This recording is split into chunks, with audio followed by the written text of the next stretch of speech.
I put it on the Famalam crew. Yep. They've all ignored me. Good. Okay.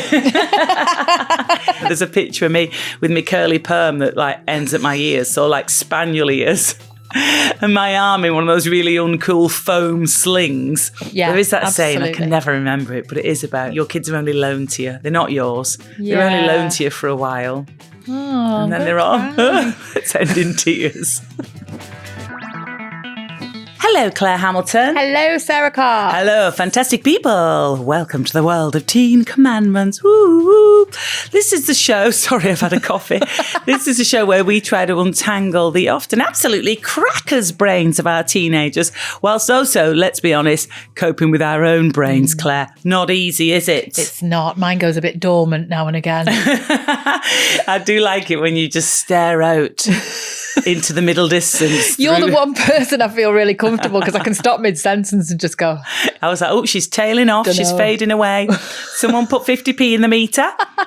Welcome along to the show. Hope you're good. Monday's our main episode. Wednesday is our Your Turn episode where we tell your excellent tales. Get in touch with us. hello@teencommandments.co.uk. And it's still exam season in our house at time of recording. My son has got his history A-level exam this afternoon. Daughter had 3 GCSE exams last week. Wow. Ask where I was during those exams. Where were you? I was in Vienna. Lovely. Vienna. You were. How did that go? Well, I didn't get Mother of the Year award again this year for buggering off to Eurovision during GCSEs. I felt very torn having to go. But you know what? My daughter is just great. She just, we talked about it quite a bit, mainly because I was guilty of feeling terrible and just, I'm so sorry, I'm going to be away for some of them. And she was like, will you FaceTime me every morning? I'm like, yeah. So it was cute, actually. My daughter is she just bounces back. Do you know what I mean? She's super positive. Yeah, good. With her mindset. And I think that is, if you've got that and you take that with you into adulthood, I think you're already, in the lead kind of thing. Like you're already winning at life. So I would ring her most mornings, every morning when I was there, and FaceTime. And my face, in the screen, when you could see your own face, genuinely looked like a little pink squash potato. I've got all my fringe clipped back, still got a bit of last night's mascara smudged on my eyes. I'm like, morning. And she, one morning she was putting on a bit of makeup. She kind of gave me a makeup tutorial. I was like, oh, what's that you're rubbing on your face? And we just kind of hung out. It felt like I just sort of sloped into her room and flopped on her bed while she was getting ready. Yeah. So it was really nice, but it was tough being away. But, needs must. Mama's got to work. Got to do it. And I think that she's fine. I think both of your kids are fine, aren't they? They get on with it. And they're fine. And it's good for them to see you working. Yeah. And I really missed them. But I think they get it. I think we'll see. It depends if they turn around in 20 years and go, you ruined our childhood. Always going away and working. But son working ever so. They've just done so much revising. I don't know if I'm seeing it through the prism of our own GCSEs and A-levels. I think yours are brilliant at revision. I'm going to say mine weren't. They are fantastic and they enjoy it. They've sort of accepted, this is what we have to do. Yeah. So they keep taking themselves off and revising. It's impressive. It's really good. Son had last day at his college, so before the exam started. Wow. And they were doing this brunch thing. They were doing a special brunch in the canteen for all the leavers. Nice. And his name begins with I. Did I tell you this? No. Yeah, I was going fancy dress for this brunch and they had to dress as someone who had the same first initial. So his name begins with I. So I was trying to help because he was wondering what to go as. Everyone I mentioned, he'd not heard of. I'm like, what about Iggy Pop? He could go in a long brown wig and with no top on. He's like, who? And no. Ian Beale. Wow, that'd have been good. Yeah, dress up like you're working a chippy. And he's like, who? Yeah, of course, because you're 18, you want to either go topless or dress like you're working a chippy in front of all your friends. I'm coming up with all these different eyes. It's like, no, I'm all right. He ended up going as Ice Cube, the rapper. Amazing. He does look quite different to Ice Cube, to be fair, but let's not worry about that. That's fantastic. Because he just happened to have a baseball top that apparently Ice Cube wears in loads of publicity shots, and he put a cap on. Easy. He's like, Bosh, I'm Ice Cube. Easy. It's fine. That's great. What did we do? What did we dress up as that time? Lady Gaga. Did we? Yes, I've got the photo of us both as Lady Gaga. Oh, yes. Yeah. Was that for Scott's Halloween party? Yes. Years ago. No, it wasn't for that. Oh, was it not? No, it wasn't. We were up north. It was for something to do with dogs. Oh, my God, you're right. Yeah. We were at your sister's party because we got too leathered, didn't we? Wasn't it a family party and we were way too wrecked? This was not very usual for us. I think my eldest sister was a bit like, yeah, you and Claire were a bit over the top. Was it? Please tell me it was fancy dress. Your family said that to us, though. I mean, it was fancy dress, wasn't it? I'm no paranoid we went as Lady Gaga for No, it was fancy dress because I ended up swapping wigs with someone because I came home with a different wig. Because I was thinking it was Scott's parties because I went with my mate Emily and we went as the Car Crashians because it was Halloween. Right. So I got a big foam football, 2 of them, chopped them in half. Right. And they were our bums. So half a foam football on each cheek. Massive, 32 double H bras, like my old bras. Well, like what I used to have when I were pregnant, basically. Right. Yeah, that kind of huge. Stuff them full of tights and a little cheek, all from. I mean, it was quite landfill, all from Amazon, like a tiny little bodycon dress. Even got a makeup artist to come and do loads of contouring on us. Brilliant. We looked brilliant actually. Ben was like, "Hello," got a big long black wig on. It was amazing. He was loving it. Yeah. Everyone used to really go for it at those parties. They were awesome. But yeah, so we went as Gaga. Yeah, we did. With a blonde, was it kind of like a blonde? Yeah, I'll dig the photo out. Like a platinum blonde wig. Oh, did we draw black sort of lightning thing across our faces? Wow. Yeah. Really went for it. Love that you came home. Were you come on with Russ Abbott's wig or something, like a red one? Yeah. The poor person who was wearing it probably had no choice in the matter. I was like, give me that. I want that one. Oh, what japes. I mean, because it's when you leave school like that or leave college, it's a big deal, isn't it? End of an era, it's mad. To do something like that's fantastic. I love it. So how have you been? You well? I'm really well. I'm feeling good about things lately. So good. And I'm really trying hard with my working out and losing weight and all that sort of thing. And I'm not drinking as much as I have been in the past. And I'm really focused on just me. Yeah. Just really. So happy to hear that, best friend. It's fantastic. I'll tell you where I did go, actually. Go on. I went to see The Bank of Dave at the Lowry in Salford. Right, at the theatre. It's a great theatre, that, isn't it? Yeah, it was fantastic. It's such a great northern show. I don't know if it's touring. I honestly don't know, or if it's just. That's okay. You don't have to do the publicity for it. Well, just in case anyone. Read out a list of venues that it's coming to on tour. Oh, but I really recommend it though. It's so it's a funny. film. Is it a film as well? It's a film as well, and it's about a guy from Burnley. Burnley. I always mix the two. One of them. And it's very northern, and the cast, everything, just so relatable. And has it got an interval? Yes.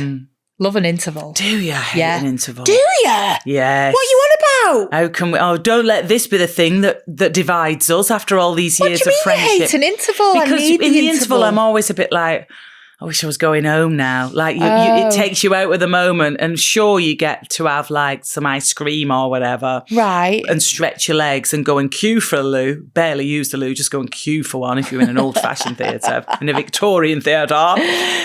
That's my edgy take. That's controversial. There's not enough toilets in Victorian theatres. Pow, mic drop. But I feel like because I'm going to see a play in a couple of weeks. Right. Which stars, what's she called who goes, Am I Bothered, who plays Lauren, Catherine. Oh, Tate. Yeah. See, we can manage to communicate. I can do your brain and you can do mine. As long as we finish each other's sentences. Very good. Yes. So it's Catherine Tate, and I heard she was on Radio 2 chatting to Ramesh about it. Right. And it sounds like it's hilarious, and she's brilliant in it. But the bit that made me go online and buy the tickets was when Ramesh said, okay, so, and there's no interval, which is amazing. And she was like, yeah, that's good. You are in and out. So it's 90 minutes, bosh, no interval, and then you leave. Okay. Love that. Wow. But this is divided then, because I need an interval. I really need that minute to reset. And then the second half is never as long as the first half. I know that much. I mean, look. Okay. Our friendship as you know, it's It's survived many a thing, hasn't it? And it will survive this difference. All right, that's fine. what makes us love each other, is these little differences. All right. Are you flashing a little bit there? No, you're fine. I was just checking on camera that you weren't. I mean, we might get more viewers on YouTube. Just get in trouble again. What do you mean? I got in trouble from a member of my family. Oh. For things that I may say on the pod. We're not going to say who brought this up. No. But we will say that anal beads were mentioned. Yes.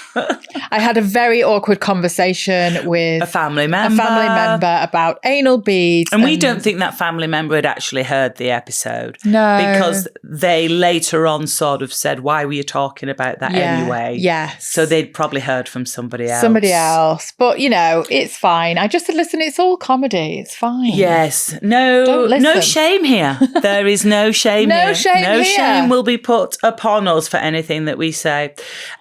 Because I do feel this is the whole point with this pod. If we're not honest, then we are done for. Do you know what I mean? We've got to be 100% ourselves. We've got to be real. It's got to be as if it's us two in a room. This is what we would talk about. Yeah, absolutely. This is how friends talk. This is how women talk. Yep. And I think this is why people trust us with their stories, because there's never any judgment here or any shade or any shame. That's why they tell us all on their excellent emails for your turn, which is coming up Wednesday. Speaking of which, hello@teencommandments.co.uk. You can remain anonymous if you want to. So that was quite a creepy voice, wasn't it? So our question of the week this week, did you ever go to any after school clubs as a teen?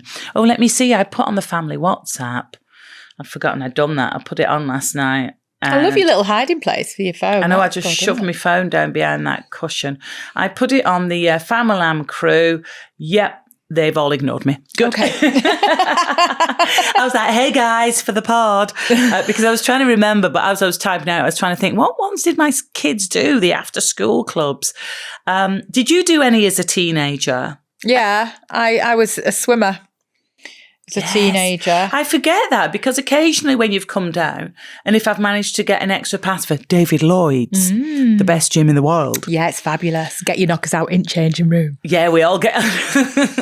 It's a very... You can't go in if your knockers are not out in that changing room. They love getting the knockers out at my David Lloyd. I love it. They dry their hair with their boobs out. They do. All chatting. It's great.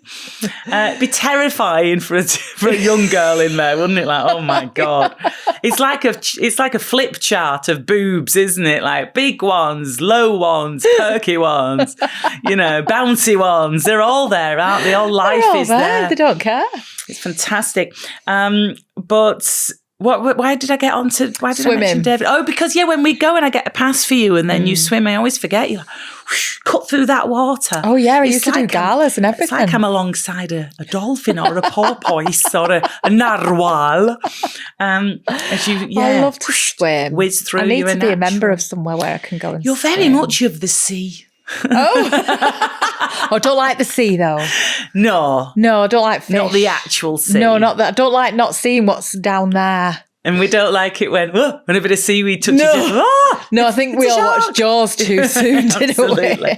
But in a pool, you like to be in a pool. And you were in swimming clubs. So did you have to go to swimming galas and competitions and stuff? Yeah, I did all of the galas on Saturday and Sunday mornings. And I got to the point, I think this happens a lot, even now, where I was really peaking and I was really good. But I got to an age where it just wasn't cool anymore. And I just quit. It's such a shame, isn't it? Yeah, it really is. In the movie of your life, I'm saying you were an Olympic hope. Oh. Do you know what I mean? Let's. You could put hope after a lot of things in the movie of my life. Relationship hope. Yeah. No, but in the movie of Claire, yeah, who'll be playing you? Have a think. Someone dark-haired and gorgeous. Oh, what's she called in Salma Hayek? Oh, yeah. I love that. Can we get on that, please? We'll arrange that. And it would be that you were at the swimming gala and it wasn't cool anymore, but there was someone there from the Olympics going, you know what I mean? And it was one of those sliding door moments. You could have been in Team GB. We're not going on about the sliding door moments in my life. I mean, I just took the wrong door every time. We've touched on that, haven't we? Yeah. What about you? What were you in? Were you sporty? Oh, well, I was in every sports team, but I was the crappiest member of every team. I don't know why I bothered. I've said before, I just think I liked a sweaty minibus. I think I wanted just to be part of a gang. So tragic. Yeah, but it was cool for a while, wasn't it? To be in the club. Yeah, if you weren't in the sport. I mean, I think a lot of my friends were in the sports team, so I just wanted to hang out with them. So I just tried to get in the team. And to be honest, it wasn't that competitive to get into the team. They'd literally take anyone, hence why I was allowed to be in it. These weren't like elite sports people, it was just a ragtaggle bunch of 13-year-olds. That like you just knew if you were going to go and play them, you knew you'd beat them. Oh yeah, if you went and played Bolton School though, if you went to play like the private school, and we'd be there in our old banger of a minibus, like like, and we'd all come like flopping out the minibus, and as we'd drive in with your egg butties, yeah, we're like, oh look, we're like steaming up the windows, looking at look at the posh building, like, and you'd go under an archway, people would be like, well, they weren't trotting past on their show ponies, but in my head they are, and it was all fancy in a private school, and then we were like the scruffs from Smithles, all right. And we'd go, and so I was in the hockey team. I was definitely in hockey and netball. I loved netball. I loved netball, but I wasn't very good at it. No, me neither. I was only goalkeeper. I wasn't allowed to move anywhere really on the court. Remember that? Sarah Cox in corner. You could move in 1/3, 2/3, or all over, and centre always could move all over. And even in showbiz now, I think there are some girls who are centre. I'm always like Molly from the Saturdays was a centre. Oh, okay. I bet. Do you know what I mean? Perhaps Holly Willoughby was a centre. Yeah, she was definitely a centre. The women who were. It's not bitchy. It's just like the women who were together. They're just together. Mylene Class would have been a centre. You know what I mean? Whereas like there's me, goalkeeper, bit chaotic. I was sub. Yeah. What were you? Can you remember? I was goal defence when I was allowed. I used to alternate. I think I just made the numbers up. Yeah. I think. I mean, netball's changed a bit now because when my daughter was playing, there's different rules. No. Yeah, you can do different pivots and stuff, and you can bounce the ball. No way. Yeah, you couldn't bounce it nowadays. No, that you weren't allowed to bounce. Yeah, because I started getting involved, not like me, and interfering, and like, no, you can bounce, Mum. You were like, ref, she just bounced it. Mum, go home. Remember when it was rainy, was there a woman in a tent? Didn't she used to bring a pop-up one person? That was to football. That was to my son's football. And it was one of them tents that it's see-through. So is it almost like a tent? Not that you'd ever see-through tent over a toilet, but it's like a cubicle. A see-through cubicle that you can put a chair in and sit down in it and zip it up. It's like you've got some terrible tropical disease. And you're like the person to push her over. Just like, it's so funny. So good. And you couldn't have a fag in there or anything. Oh my God, can you imagine? It wouldn't have lasted in the olden days. But I guess it's good if you don't want to talk to anyone else, isn't it? Just like I'm sitting in here. Yeah, just zip. I mean, you could, try and pop round Aldi in it. I mean, you could just wear your tent the whole time in society, just walk around. I can imagine you in one of them tents, though, definitely. I do like my own space. So that was watching your son play football. So he was really sporty, wasn't he? Yeah, it's a shame really because that kind of faded away a little bit, the football, and it's a shame because it's all encompassing, isn't it? When they're younger, like the Saturday morning. I mean, I'm saying this. It was Ben who used to take him the vast majority of the time, but playing for a local team Saturday morning, then there'd be games after school with the school team. That's right, and it can become quite consuming and it can take over a little bit as well. And sometimes it's a good thing if they go on to do things with it, but I think other times it can become I used to think that we'd sacrifice a lot of his younger sister's stuff by doing just football, and so I used to try and keep a balance, and I think that didn't help him along the way. It's hard. It's hard. So I guess if people are listening now and they've got like a 9-year-old who's mad into their football, is the message that it won't last forever. Maybe. Did you miss it a bit when it ended? Because like it was good for him to be part of a team and all that, or were you like, I've got my Saturday mornings back, babe, I'm fine? It was a bit of both. Yeah, I mean, because I was hairdressing as well, I didn't get to do it as much with him, but it was a time when I could really bond with him, over his football. But then there was also that, Mum, you don't even know what's going on. I mean, things just become uncool. I felt like there was a moment in my teens where I was loving, I had a little fat farm pony called Gus, who'd come out of Muffin. Muffin was the fat farm pony. Okay. And then she had a foal called Gus, who was mine once he got to like 4 or 5 and stuff. And I started riding him and I loved him. But I got to like 14 sort of ish, I think. And I started to 14, 15. It was like there was a big lit up sign and one way said ponies and the other said boys. Of course. And I followed the boys one for a bit and we ended up loaning Gus out, which means someone else, they don't own the horse, but they loan it and they ride and they sort of treat it as if it's their own. And I quickly realised that I'd messed up and that I loved Gus more than boys. And my dad got him back for me. Because I'd started to ride him again and I realised that he was really the first love of my life was this little bay pony. And loved him to bits. And they surprised me on Christmas morning with Gus like he was mine again properly. And they got him he was wearing a little rug with his name on and it was all clipped up. Thing is, I had been riding him, so my arm was in a sling because he'd stopped like a knobhead and I'd flown over his head a few weeks before and broke my funny bone. Oh, wow. So when I got him back, I was there. There's a picture of me with my curly perm that like ends at my ears, so like spaniel ears.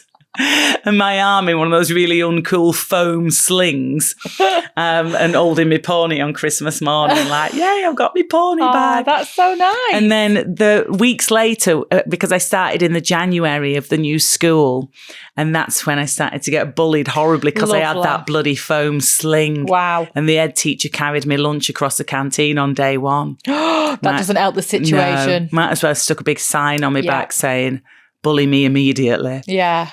So that's when I started off at that new school. But at least I had my little pony to keep me company, make me happy. Wow. We know what? We've got so excited about that. We've whizzed past the question of the week. Yeah. And that was about your after-school clubs as a teen. We always love that you join in with the question of the week, by the way. So thank you for being marvellous. Philip says, I wouldn't say it was a club, but the word detention was bandied about a lot, though. I was in that club a lot. Yeah, were you in that? That was a cool kids club. Yeah. Going to detention. Do you remember being in detention? Do you remember doing lines? Yes, I remember. What? Hats off to my English lit teacher who put me in detention every Friday in the 5th year, every single Friday, so that I would do my English lit. Because I didn't do it, and I got a B in English. Amazing! Lit. What GCSE? So GCSE. What was she? A man or woman? Man. What? And he was like, "You're Mr. in detention because you just weren't doing your work in the class." I was just messing about in class, and I was just being a bit of an idiot. And he just said, "You've got detention every single Friday for the rest of this year." And I was like, "Oh, I'm going pub." Yeah, let you mind. Ruin my life. Yeah, those ciggies aren't going to smoke themselves. Who's going to drink that cider? But he made me do my English, so What was he called? Mr. Trees. Yeah, Trees. Trees. Oh, yeah, that's nice. Well done, Mr. Trees. He knew my granddad. I think he was a little bit like, just sort her out. I'll sort her out. That's so nice. So Paula says, I went to Highland dancing for 3 weeks. Oh, lovely. Wow. Realised I was missing Crossroads, so I stopped. That's so good. Great reason, though. Very much of its time, that with little Benny from Crossroads with his woolly hat. Camille says, I went to an evening badminton club with my friends when I was a teen. I really enjoyed it until my dad also became a member, followed by my form teacher. That's so annoying. Also, back then, dads would have had tiny little white shorts on, wouldn't they, if it was like the 80s? They're like, oh, Dad, we can see your shuttlecock. Bubble. The worst thing, says Camille, was that my dad and my teacher got on very well together. That's even worse. Oh, wow. Okay. Any more? I mean, we do these questions of the week, but if something springs to mind about the question of the week, it won't be too late to send it in. Send it all in. Squeeze it in. Yes, send it all, baby. hello@teencommandments.co.uk. Just basically vomit words onto the page and we'll read it out. That's what we're here for. We'll help you out. So we thought it'd be interesting to chat a little bit about when you're a parent and you can be a little bit overbearing at times. Yes. I mean, I don't think I'm overbearing at all. Claire, come on. Tell me.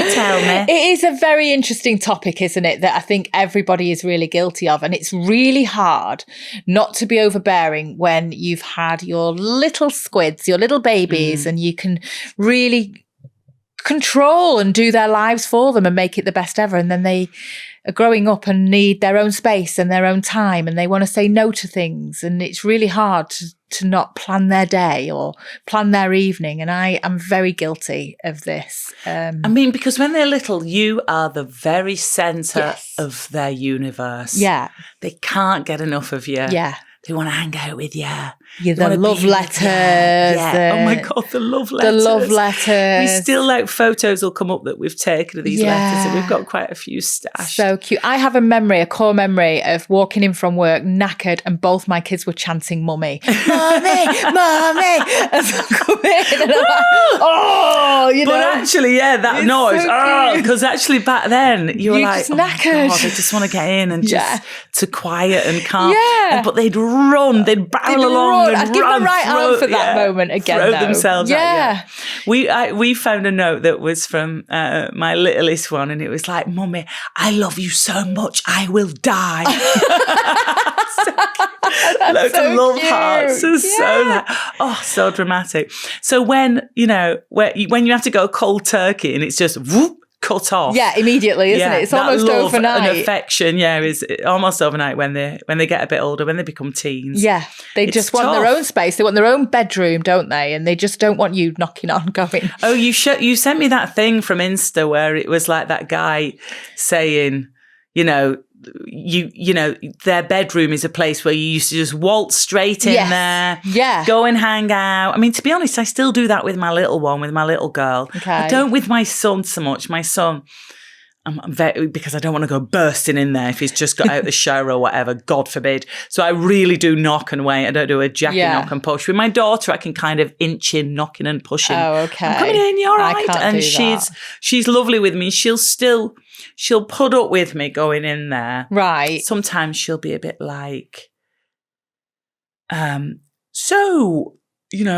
busy. So what are you doing in here now? And I'm like, okay, I'll go. Yeah. But other times she'll put up with me going in there and flopping about in her bed and just chatting to her a little bit. She doesn't mind. But it was interesting, that Insta thing, wasn't it? Because it says it goes from a zone where you're very welcome. Yeah. And where they want you to be in there, playing and hanging out and stuff, and they want your attention, to suddenly just being, the door's shut. What do you want? I guess the message was, it's not personal. Don't take it personally. It's them that need the space, and they are in charge of their own day and their own life and everything else. I find it really difficult on a Sunday when in my little head in the morning, when I'm doing my little walk down the canal, I'm like, right, I'm going to do a Sunday roast, and we're all going to sit down and have a really nice time. And my kids are not interested. They've not got a Sunday roast in their brain. And I assume that I'm doing their Sunday for them. And you've got to realise that, they're almost adults and they are doing their own thing. Yeah, and you think that they are sort of thinking, oh my God, it won't be a Sunday if we don't have one of Mum's roasts. Yeah. No, unless they're hungover. That's a very different story. They'll want that. But, it's not. What, unless they're hungover? Unless they're hungover, or they want a bit of comfort and that sort of thing. But it's not an every Sunday thing. I do it in the evenings as well sometimes. I think, this evening it might be nice if we all do this and we all do that. They've not got that in their head. Talking about, sometimes me and Ben are like, we're so needy with the kids. Yes. We're like, can we watch a film? And I'll be racking my brains. Like, what film can we watch? Just somehow we've got to capture them and get them in the front room, and we're all going to watch a film. And it just doesn't happen. They just don't want to spend time with us. No. And it's almost a case of, are you guilty of needing them for your own entertainment? And I don't mean that because nothing else is going on, but I think for some people it is. Maybe if you're a single parent, it might be. But, they've got their own things to be doing. Well, we've seen this with friends, haven't we? This was quite a while ago, wasn't it? When her daughter was sort of an older teen and she was single, this friend of ours, and she was seeing her daughter as her social life. What are we doing this evening? Yeah. Almost like a couple, but not, if you know what I mean. Yeah. Almost like they were partners. And the mum would be like, well, what are we doing? Like, it's me and you against the world, kiddo. Yeah. But the daughter was like, no, I need my space. Yeah. And I might be on the phone to my friends all evening, or I might want to do my own thing as in reading and stuff. And it was because she was taking it so personally. And it was quite hard to try and explain to her that, you know, maybe you just need to be doing more with what you're doing. Maybe you need to let go a bit. It's quite a difficult one to... Well, we've had letters before, though. I love how I always say letters. It's a P.O. Box, TC. We have had stories before from our brilliant listeners, though, which, you know, remember the woman who... She kept talking and making conversation over dinner. Yes. And her kids were just completely ignoring her. And when she withdrew that and she stopped talking, they were like, oh, this is weird. We'd better talk then. Yeah. And they started talking and making conversation. So I think sometimes, we'd said this to our friend back then as well, you kind of need to remove yourself, like you say, get busy with your own thing. Yeah. And then they'll suddenly be a bit like, oh, hang on, why are you ignoring me? Like, should we hang out? Yeah. Like, they might want you a bit if you sort of, I hate to say it, play hard to get a little bit with your kids, right. maybe. That's right. I mean, I do it quite well. I buggered off to Vienna for a week. Poor kids. Hey, you know what? When I got back, I got a proper hug from my son. Oh, did you? Yeah, it wasn't the hug where he sort of turns his shoulder and it sticks into my windpipe. No, I always get a shoulder. I used to get an elbow. To the windpipe. So you're like, hugging, going, bye. Like you're cutting off my air supply, but I love you. I'll count this as a hug. I got a full frontal, chest to chest, like proper hug. Because he's like 6'2" or whatever now. So I've got on my tippy toes to give him a hug. And so it was like, it's worth going away if I come back to a hug like that. It's fine. Definitely. That's so cute. But yeah, I think sometimes you need to just give them a little bit of space and they'll come back to you. Yeah. You've got to. I've caught myself only recently when I've been empty nesting. Well, not empty nesting, but when I've had them back for a period of time and I'm guilt tripping them. And I'm like, oh my God, what am I doing? I'm like, I'm fine. I'll just sit here while you're doing whatever you're doing. Like, that's so bad. Stop doing that to your kids. You can hear it coming out your mouth and you can't control it. You're like, what am I saying? Like, what am I saying? And I can see them stalling and going, well, you'll be all right, Mum, won't you? And I'm like, come on, just on. Yes, fine, go out. Sorry, ignore me. Ugh. Oh my God. Yeah, because also you don't want to become that cliche where it's like, oh God, we've got to ring mother. You know, where she's going to be like, don't worry about me. Yeah, where they're hanging out with you just as a bit of a sympathy vote or ringing you just out of duty. Because we've all had a bit of that, especially, you know, before Mobies and that, when I was living down in London, I was terrible. I'd ring my mum like every few weeks. Yeah. So you would get a bit of the like, oh, hello, stranger. Yes. You know, and I get that from me old dad now even. Right, you know, if I've not rang him for a bit and I'm always a bit like, well, you know, my number. Yeah, but it is so easy because I've caught myself doing it. Like, what am I doing? That's so bad. So it is so easy to fall into that trap. I guess, you know, your kids are your kids and they want to be your kids. They don't want to be your mate. Yeah. They don't want to be your other half where they've got to be tethered to you and hanging out with you. Yeah. They've got their own lives. Yes. Yeah, there is that absolutely. saying, I can never remember it, but it is about, you know, your kids are only loaned to you. They're not yours. They're only loaned to you for a while. Oh, and then they're off. It's ending tears. We love you, bye. You're all right though, Claire. Don't worry. I'm all right. You're fine. good. I'm fine. I've got this pod. I loved how we started as well, where you were like, I'm just feeling great and it's just time for me. And now we've gone full circle. Get on the train, cry my eyes out. So yeah, we would love your stories, please. Maybe you are, come on, confess. Are you a little bit overbearing sometimes with your teens, with your grown-up kids? Let us know. I bet if you ask my kids, is your mum overbearing? They'd be like, oh my God, yeah. I think they say Ben was, but I think they also love that he's so involved in their lives because he organised. I mean, Ben is just like a really brilliant PA to the kids now, organising tutors, organising everything for them. I mean, what a great dad. Yeah, I mean, he's brilliant. Yes. Another episode that you can listen to. Yeah, no, just never tell him that he's so good. So we would love your stories. Confess. I mean, also, you know, we went through a bit of a stage of this a while ago now where people were telling us stories about how they were squished in the middle.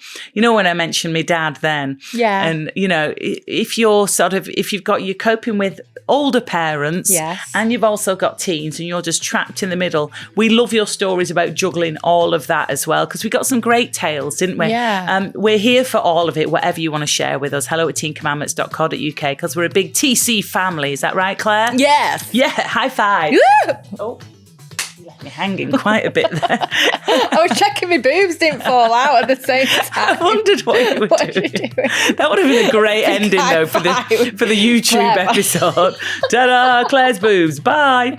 We'll be back Wednesday for our Your Turn episode with all of your excellent stories. Claire, an absolute joy to be in your company. Fabulous, darling. Thank you for listening to Teen Commandments. Do share these episodes. It really helps. Claire can nearly start to think about one day giving up hairdressing. I'm weeks away. Oh, my God. All right. Love you guys. Lots of love. See you next time.